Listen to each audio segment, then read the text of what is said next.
anytime you see something at the pinnacle of popularity or success, it becomes it has to appeal to a broader base of people.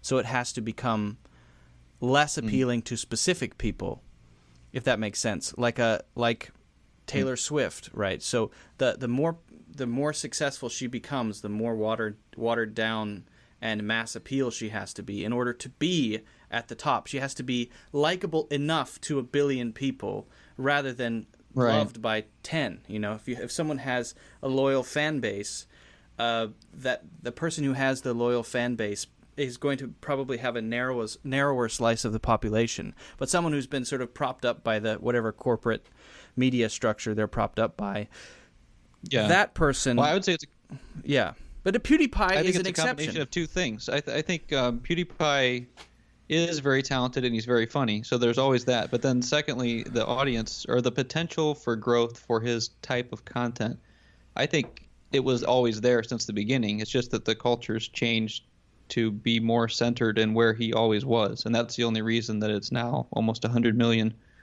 The internet is becoming more what it maybe always was to PewDiePie and PewDiePie type people. That's just becoming the total culture now, so that's why he's growing. But he is a niche type figure. He is not the type of person. Saying, if you were to see his content, you wouldn't say, "Oh, that's a successful type person." You would say, "This is a very his niche."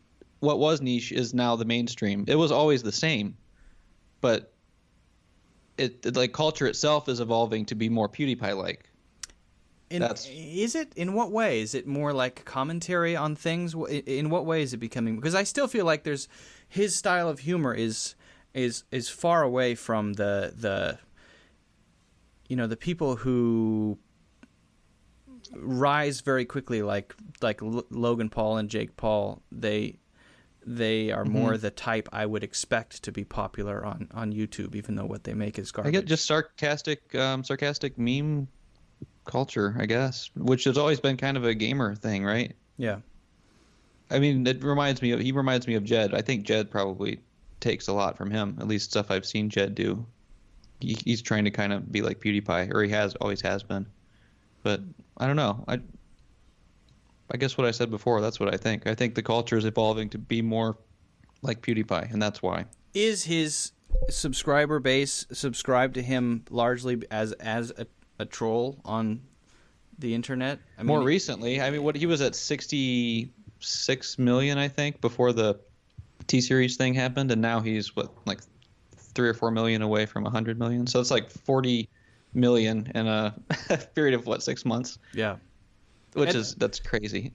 And if you look at his views, I mean, they don't correlate to the, not everybody's watching all of his videos, obviously, because what he averages probably 4 or 5 million views. But that's the normal ratio. You normally get I think 7 to 10% is pretty normal subscriber view rate. 7 to 10 would be pretty good. If 7 to 10% of your subscribers were watching every video, then that would be I think that would be a pretty good number. I don't know. I don't really know. But yeah. I think the reason I think it's a troll is partially because of Mr. Beast, who basically is, I mean, he's just the maestro of clickbait and things that are going to make people click, which if you actually watch it, the content is not that interesting, but it's very clickable.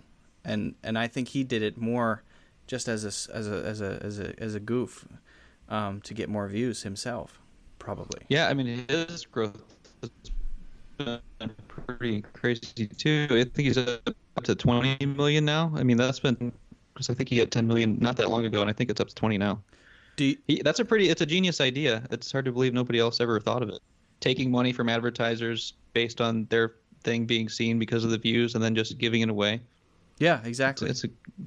What do you think of his content? Do you think it when I watch his videos, I don't feel good. I feel kind of like covered in some sort of old It's like caramelized candy sort of covering, and I want to wash it off. caramelized candy. Yeah, I feel caramelized when I watch I think his videos. It's like smarmy. I like him a lot as a person. He seems like a nice guy, and his Yeah. friends seem fine. They all seem like nice people. They're doing nice things, but it's not like it's not art.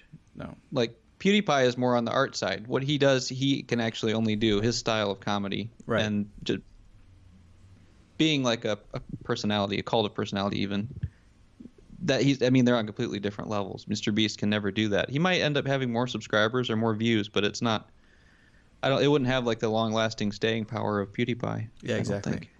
I agree. How about Casey? It's like good music. You can always go back and listen to something that's good. Yeah. Well, like Casey Neistat, his old videos are a lot better than his new ones, I guess. I think he's getting, I don't know, old and bored or something, but I think his old videos are good because the whatever inspirational stuff he's doing, that's kind of timeless. He's always a good, inspiring person, or usually, maybe less now than he used to be.